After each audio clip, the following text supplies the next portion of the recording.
बारी आ गई हिंदी की। हिंदी साहित्य हमारे पास जो किताब अभी वो है क्षितिज भाग 1। पहला पाठ है दो बैलों की कथा। तो ये कथा तो हम लोग अगली क्लास में पढ़ेंगे, पर कथा लिखने वाले के बारे में आज पढ़ेंगे। दो बैलों की कथा को लिखा है मुंशी प्रेमचंद ने। मुंशी प्रेमचंद का जन्म सन 1980 में हुआ था। हमारे देश के उत्तर प्रदेश राज्य में बनारस के लमही गांव में हुआ था इनका जन्म। इनका असली नाम था धनपत राय। क्या नाम था असली? धनपत राय। पिताजी ने रखा था नाम। और चाचा इनको प्यार से नवाब राय कहते थे, इनके चाचा जी।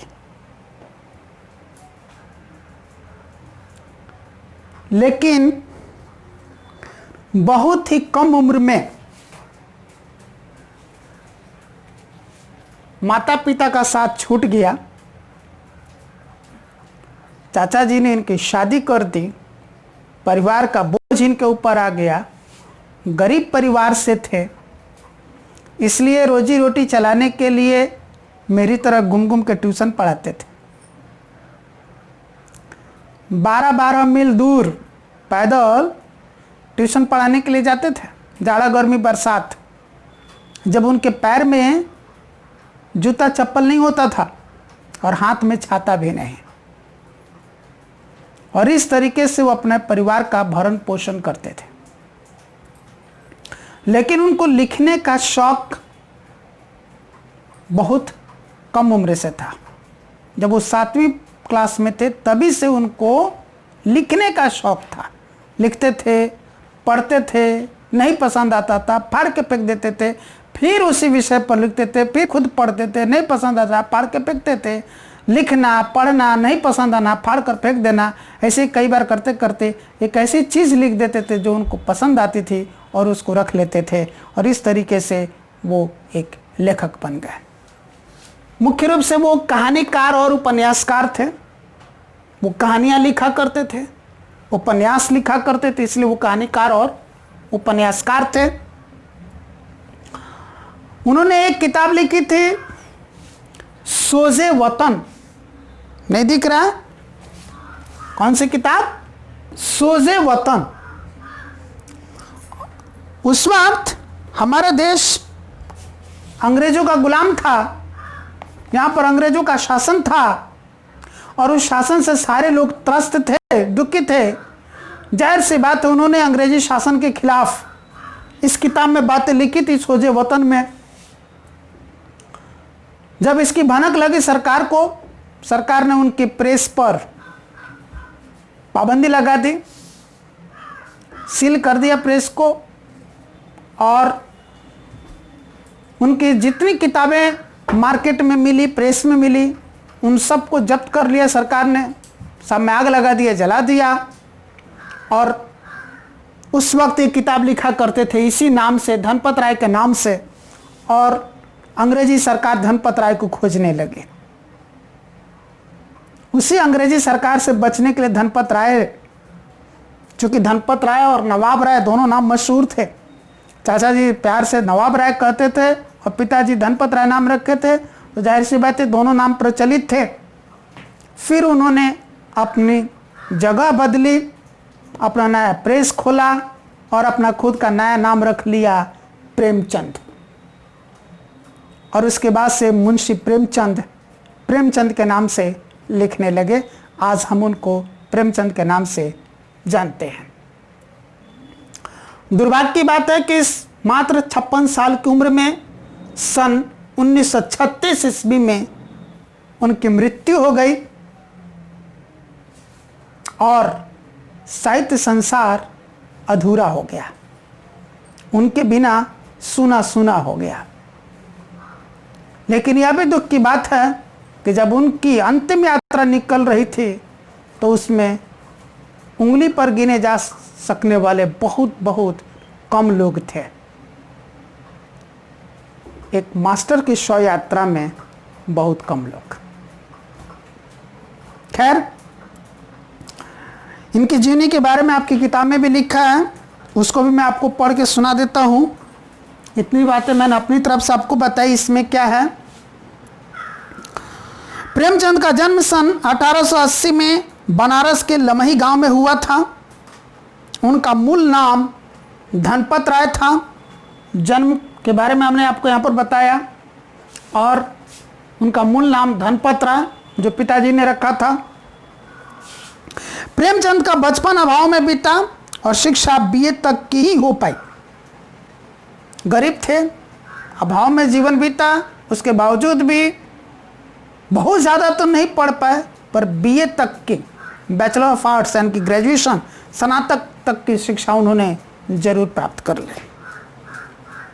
उन्होंने शिक्षा विभाग में नौकरी की, परंतु असहयोग आंदोलन में सक्रिय भाग लेने के लिए सरकारी नौकरी से त्याग पत्र दे दिया और लेखन कार्य के प्रति पूरी तरह समर्पित हो गए।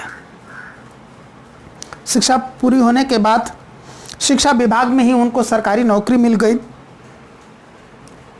लेकिन जब महात्मा गांधी ने असहयोग आंदोलन की शुरुआत की तो महात्मा गांधी के विचारों से धनपत राय भी यानी कि प्रेमचंद भी प्रभावित हुए और वो भी उस असहयोग आंदोलन में सक्रिय भाग लेने के लिए अपनी नौकरी को, सरकारी नौकरी को रिजाइन कर दिया, छोड़ दिया और असहयोग आंदोलन में शामिल हो गया।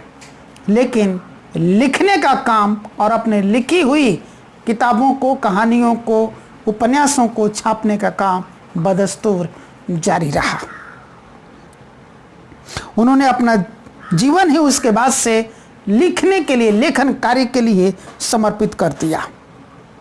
सन 1936 में इस महान कथाकार का देहांत हो गया।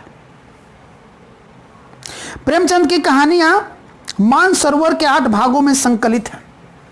प्रेमचंद ने जितनी भी कहानियां लिखी हैं उन कहानियों को संकलित करके मानसरोवर नाम की किताब में लिखा गया है।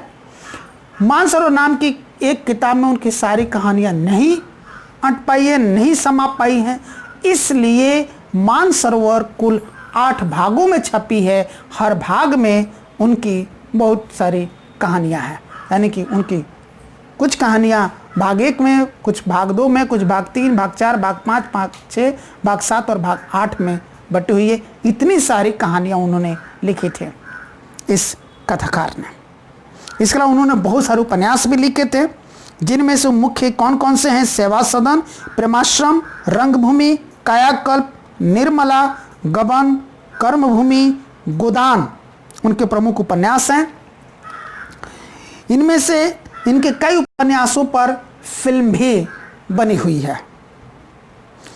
उन्होंने हंस, जागरण, माधुरी आदि पत्रिकाओं का संपादन भी किया।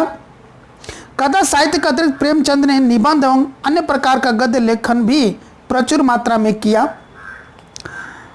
प्रेमचंद साहित्य को सामाजिक परिवर्तन का सशक्त माध्यम मानते थे। उनका मानना था कि लिख करके अपने कहानी, अपने उपन्यास, अपने निबंध, उनके मदद से समाज में बहुत परिवर्तन लाया जा सकता है। समाज की कुरीतियों को, बुराइयों को दूर किया जा सकता है और समाज में अच्छाइयाँ लाई जा सकती है और देश को यहाँ तक परतंत्र से स्वतंत्र भी किया जा सकता है।